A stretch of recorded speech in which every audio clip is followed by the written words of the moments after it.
Look what we got here. Navy's sending us their Instagram models now.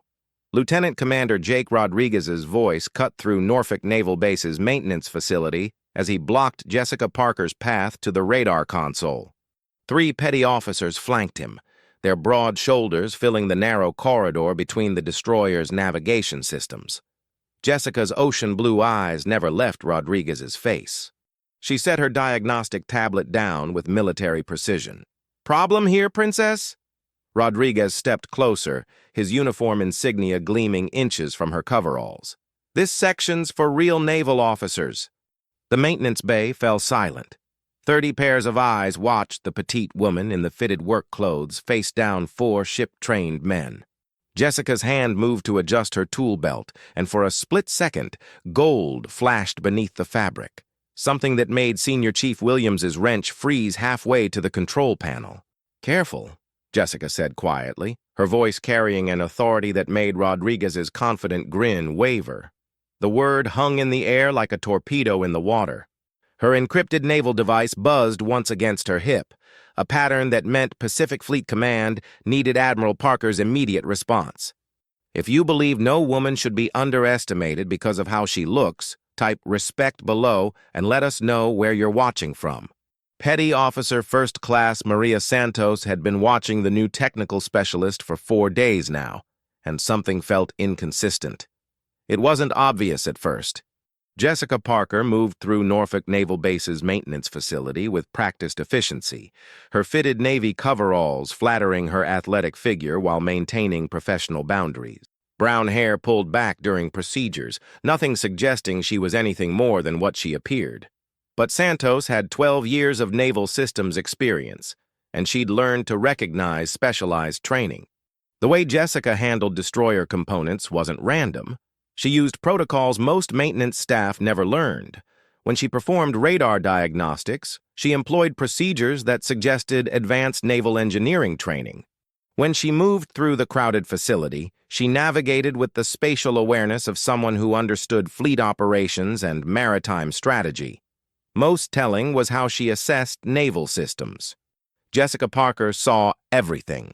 Not obviously. She never overstepped her apparent role as technical specialist, but Santos noticed her unconsciously evaluating ship readiness with diagnostic precision. Yesterday, when Lieutenant Commander Rodriguez discussed mission parameters, Jessica had worked nearby much longer than necessary, her eyes tracking naval specifications with unmistakable maritime comprehension. "Santos, you're staring again," Petty Officer Second Class Johnson mentioned during yesterday's shift. "Just observing work efficiency," Santos replied. But it was more than that. This morning's incident confirmed her suspicions. Most technical specialists would have apologized profusely when corrected by a naval officer. Jessica Parker had done neither submission nor defensiveness. She'd listened carefully, processed the naval authority structure, and responded with calm professionalism that suggested experience managing difficult personalities in high-pressure maritime situations. Her body language hadn't shown intimidation. If anything, she'd looked patient, like someone waiting for a junior officer to finish navigation school. The encrypted naval device buzzed again, its tone cutting through the facility's constant background noise like a fleet communication alert. "What exactly is that noise?" Lieutenant Commander Rodriguez demanded, his voice carrying across the maintenance bay. Jessica's hand moved instinctively toward the device, then stopped. "I apologize, Lieutenant Commander. Naval Operations Emergency Contact. Naval operations emergencies are handled through proper base channels." Rodriguez gestured toward the official communication system. "Young lady, this is exactly the problem with civilian contractors in military naval facilities. No understanding of proper maritime protocols." But what Rodriguez didn't know was that Admiral Jessica Parker had been conducting her own naval investigation. As the admiral commanding all U.S. Pacific Fleet operations, she had access to maritime safety reports and leadership evaluations for every naval base under her jurisdiction. Norfolk Naval Base showed concerning patterns. Nothing dramatic, but subtle indicators suggesting inadequate maintenance respect and leadership issues affecting fleet readiness. Anonymous feedback mentioned feeling dismissed by certain officers. Mission preparedness scores declined consistently. Most troubling were bias reports about how different maintenance staff and support personnel were treated. So Admiral Jessica Parker decided to investigate personally. The encrypted device buzzed a second time, its distinctive Pacific Fleet command tone unmistakable to anyone with high-level naval clearance. Senior Chief Williams had 24 years of naval service, and that sound meant only one thing: someone with fleet-level authority was receiving crisis communication. His weathered hands paused over the control panel as he studied the woman everyone assumed was a civilian contractor. "Ma'am," Rodriguez continued with full lieutenant commander authority, "I told you personal calls wait until break time. Turn that off immediately." Jessica looked at the device that connected her to the Pentagon's Pacific Fleet Command Crisis Management Center. 15 years of Naval Command experience warred with her undercover investigation. "Lieutenant Commander, with respect, this isn't personal." Jessica's voice carried quiet confidence that made Santos pay closer attention. Rodriguez's face reddened. "I don't care what kind of naval operations call it is. You're contractor maintenance in a military naval facility. When an officer gives direction, you follow. Period." But what they didn't realize about this skilled 31-year-old technician would change everything at Norfolk Naval Base. "Lieutenant Commander," Santos interjected carefully, "maybe we should keep fleet discussions private. Maintenance staff sometimes overhear sensitive. Santos, she's a technical specialist. She calibrates radar and changes hydraulic fluid. That's it." Rodriguez gestured dismissively toward Jessica, who continued preparing system diagnostics with mechanical precision. These civilian contractors sometimes forget their place in naval hierarchy. Important to maintain proper boundaries. The device buzzed a third time. Crisis escalation. Jessica's athletic frame tensed slightly as she recognized the escalation pattern. Somewhere in Pacific waters, a naval emergency was developing that required her immediate strategic assessment. The same assessment that had coordinated responses to submarine threats, international incidents, and fleet-wide operations. "The problem with hiring attractive women for maintenance positions," Rodriguez continued, his voice deliberately loud enough for Jessica to hear, "is that they think their appearance entitles them to naval opinions. But this is military operations. Beauty doesn't earn respect. Maritime competence does." Petty Officer Second Class Amy Radar Chen shifted uncomfortably. "Lieutenant Commander, perhaps we should lower our voices." "Should what? Pretend everyone's naval opinion is equally valuable?" Rodriguez warmed to his theme. "That's exactly the thinking that compromises fleet safety. You need to understand that naval hierarchy exists for a reason. Training matters. Education matters. Maintaining ships doesn't mean understanding maritime science." Jessica moved closer to their conversation, her movements carrying subtle authority that seemed at odds with the humble maintenance role Rodriguez described. Senior Chief Williams watched carefully. 24 years in naval operations had taught him to read people, and something about Jessica's calm confidence suggested institutional knowledge beyond civilian contracting. "Sir," Williams said quietly to Rodriguez, "maybe we should keep it down. Some conversations." "Williams, she's a contractor. She maintains systems and cleans tools. That's it." Rodriguez leaned back with satisfaction. "These civilian contractors sometimes forget their place. Important to maintain boundaries." But Williams wasn't convinced. Naval training created instincts hard to hide. The way Jessica moved, anticipated needs, positioned herself to observe without seeming to, it suggested maritime knowledge beyond maintenance work. "Lieutenant Commander Rodriguez," Chief Petty Officer Anchor Thompson joined their group. "Noticed you discussing work procedures loudly. Something we should address?" Rodriguez considered carefully. "Professional development, Chief. Sometimes civilian contractors need clear guidance about naval hierarchy and appropriate roles." "Maybe." Thompson watched Jessica efficiently manage 3 workstations while staying aware of every conversation. But people with that situational awareness usually learned it somewhere specific. What Thompson didn't know was that Admiral Jessica Parker had been tracking concerning leadership patterns throughout her investigation. Rodriguez represented exactly the type of bias that affected maintenance morale and fleet safety. His dismissive attitude toward support personnel created the environment where critical maritime insights were ignored. For 4 weeks, she'd observed how authority played out at squadron level, how respect was earned or demanded, how chain of command functioned when no stars watched from above. Now she was experiencing it firsthand. What came next would prove that assumptions about women in naval operations can be the most dangerous deception. That's when the Pentagon Pacific Fleet Command device rang for the 4th time. The sound cut through the facility like an emergency fleet alert. Not a cheerful personal chime, but the distinct priority tone of the nation's highest naval operations command system. Every naval professional in the maintenance area turned toward the sound.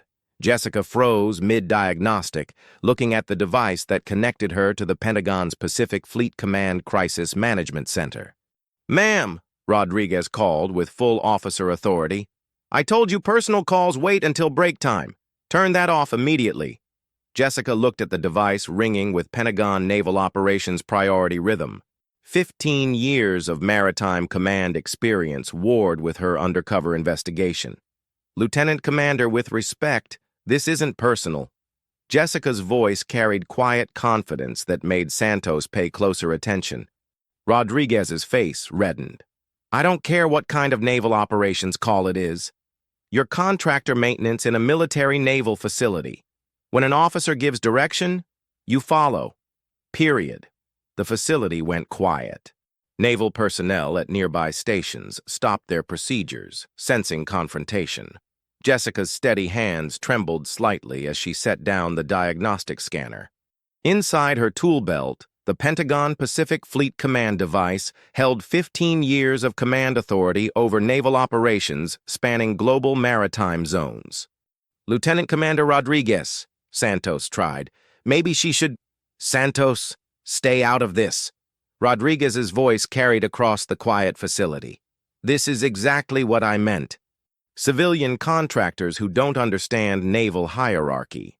Jessica looked around, taking in dozens of naval professionals witnessing this public confrontation. Some looked uncomfortable. Others enjoyed the drama. A few seemed to be taking mental notes about leadership behavior. The device rang again, 5th cycle indicating naval operations crisis escalation. "Ma'am," Rodriguez continued with full lieutenant commander authority, "you have 10 seconds to silence that device and return to duties, or I'll have you escorted out and your base clearance permanently revoked." "Lieutenant Commander," Chen spoke quietly, "maybe we should—" "Chen, I'm handling this. Everyone's about to see how you maintain discipline and respect in naval environments." Rodriguez folded his arms. "Ma'am, I'm waiting." Jessica looked at the device. The secure equipment that had coordinated responses to submarine emergencies, advised the Joint Chiefs on maritime strategy, and participated in decisions affecting global naval operations. For 4 weeks, she'd observed how naval leadership functioned at base level. How authority was exercised, respect earned or demanded, how fleet hierarchy affected mission readiness when senior command thought no one was monitoring from above. Now she was experiencing it firsthand. "Lieutenant Commander Rodriguez," she said quietly, "you're absolutely right about naval hierarchy and the importance of following legitimate maritime protocols from qualified officers." Rodriguez nodded with satisfaction. "Exactly. Now please turn off—" "But you might want to know," Jessica continued, answering the device, "who you're giving naval orders to. Admiral Parker, Pacific Fleet Operations Command." Because the truth about Jessica Parker was even more incredible than any fleet operation they'd ever seen. The silence was total and immediate. Even ship maintenance sounds seemed to pause as the words registered throughout the facility. "Admiral Parker, we have a developing maritime crisis in the South China Sea. Initial reports indicate unidentified submarines violating territorial waters requiring your immediate naval assessment." Jessica's entire presence transformed.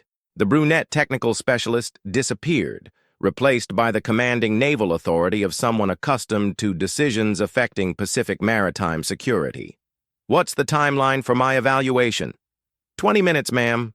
7th Fleet commanders are implementing naval defense protocols, and we need your authorization before expanding submarine intercept procedures." "Understood. Connect me to PACOM liaison immediately." I need all sonar analysis reports and initial threat assessment data from the territorial waters. While Jessica received the classified naval briefing, she observed the transformation around her. Lieutenant Commander Rodriguez had gone completely still, his face draining of color in dawning maritime horror. Petty Officer Santos looked fascinated rather than shocked, as if diagnostic pieces were clicking into place. Other naval personnel appeared to be experiencing various stages of professional disbelief, but Jessica's primary focus was on the crisis thousands of miles away. Admiral Parker, we're tracking potential incursion of 8 unidentified submarines in restricted Pacific waters. Movement patterns suggest coordinated naval operation requiring immediate response assessment. Jessica began pacing behind the maintenance station. Her contractor uniform now completely at odds with the authority in her voice and the complexity of the naval crisis she was managing. Current fleet defense status? DEFCON 3 for Pacific assets, ma'am. Submarine units on alert status, but no engagement authorization. Initial assessment suggests possible foreign naval vessels operating without proper identification. Recommendation: immediate escalation to full fleet defense readiness. All Pacific naval assets to intercept positions. No engagement unless vessels enter sovereign waters. And get me secure connection to Pacific Fleet Operations Commander. Full fleet defense readiness, yes ma'am. Secretary of Navy requesting your assessment on engagement protocols. Tell the Secretary that premature aggressive action could escalate reconnaissance into international incident. We demonstrate capability without appearing provocative. Have submarine units establish sonar contact while maintaining defensive positions. Lieutenant Commander Rodriguez finally found his voice, barely a whisper. Admiral. Jessica held up one finger, indicating she needed to complete the Naval Operations Crisis Call. Around the facility, naval personnel at other stations began realizing they were witnessing something extraordinary. Phones were quietly retrieved. Conversations stopped entirely. Admiral Parker, we're also receiving reports of increased cyber activity targeting Pacific naval defense systems. Possible correlation with submarine violations? Almost certainly coordinated. This is testing our response patterns and fleet defense capabilities. Recommend immediate cyber defense notification and Protocol Bravo implementation for all Pacific Theater naval communications. Protocol Bravo implementation, yes ma'am. Anything else? Hourly updates on both submarine and cyber situations. If either vessel movements or cyber activity escalate, I need immediate notification. And get me secure line to Admiral Richardson at Pacific Command. We may need coordinated naval air response. Understood, Admiral. Hourly updates and secure connection to Admiral Richardson. What happened next would restore every sailor's faith in true naval leadership. Jessica ended the call and looked around the completely silent facility. Every face was turned toward her, expressions ranging from naval shock to professional awe to terrified recognition. She turned to Lieutenant Commander Rodriguez, still staring with the expression of someone watching their naval career disintegrate in real time. Lieutenant Commander Rodriguez, I believe you had concerns about civilian contractors understanding naval protocols? What followed was the most uncomfortable 50 minutes in Lieutenant Commander Rodriguez's 9-year naval career. Admiral Jessica Parker, still wearing her fitted maintenance coveralls, conducted an impromptu naval leadership evaluation that would become legendary throughout the Navy's officer development program. Naval professionals, she began, addressing the 10 personnel who remained at their stations while other maintenance staff quietly evacuated to give them privacy. What happened today wasn't a naval accident. It was the predictable result of leadership attitudes I've been documenting at this facility. Petty Officer Santos leaned forward, her naval training engaging. Admiral, what exactly have you observed? Systematic patterns of discrimination based on appearance, gender, and perceived naval status rather than actual competence. Troubling tendency to dismiss input from anyone considered lower in fleet hierarchy. Jessica pulled out a small naval notebook. I've documented 26 incidents of officers making fleet safety decisions based on assumptions about maintenance staff, gender, or contractor status, rather than demonstrated naval capability. Lieutenant Commander Rodriguez felt his naval career prospects evaporating. Ma'am, I never intended any naval disrespect. Lieutenant Commander, naval intentions matter less than fleet safety impact. Officer leadership effectiveness is measured by how behavior influences mission readiness, crew cooperation, and naval outcomes. Jessica flipped through her notes. Your interaction with me today was consistent with patterns I've observed in your naval leadership style throughout these 4 weeks. She turned to Santos. Petty Officer Santos, you consistently questioned naval assumptions and advocated for procedural verification. That's the critical thinking that creates effective naval leadership. Santos felt simultaneously relieved and terrified. Being praised by the Admiral commanding all Pacific operations was career-enhancing. Being praised for questioning a lieutenant commander's naval authority in front of that Admiral was potentially career-ending. Petty Officer Chen, you showed discomfort with today's conversation direction, but weren't willing to speak up when witnessing inappropriate treatment of someone you believed had no naval authority to defend themselves. That's a leadership failure with serious fleet safety consequences. Jessica closed her notebook. Here's what happens next. Lieutenant Commander Rodriguez, you'll report to Captain Harrison's office at 1400 hours today. Your comments about maintenance staff, naval competence, and appropriate treatment indicate immediate need for officer leadership development and bias recognition training. Rodriguez nodded numbly, calculating damage to his naval advancement potential. Petty Officer Santos, you'll join me for discussion about advanced naval leadership opportunities. Your willingness to question conventional fleet thinking indicates potential for strategic-level naval responsibility. What happened next would restore every sailor's faith in true naval leadership. All of you will participate in comprehensive base naval climate assessment. This includes confidential input from all levels: maintenance staff, support personnel, officers, and fleet command. Jessica stood, her contractor clothes somehow failing to diminish the naval command presence radiating from her athletic frame. Naval professionals, modern military fleet operations require leaders who recognize naval talent regardless of packaging. The ability to see beyond surface appearances and initial assumptions isn't political correctness. It's fleet safety necessity. She looked directly at each naval professional. Today, you had the opportunity to demonstrate those naval qualities. Some succeeded, others failed dramatically.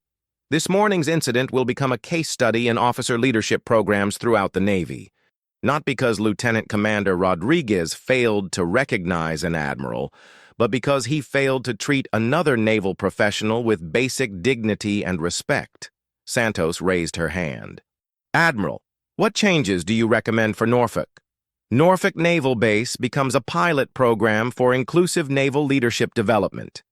We'll prove that fleet safety improves when every naval professional is valued for actual contributions rather than perceived status or appearance.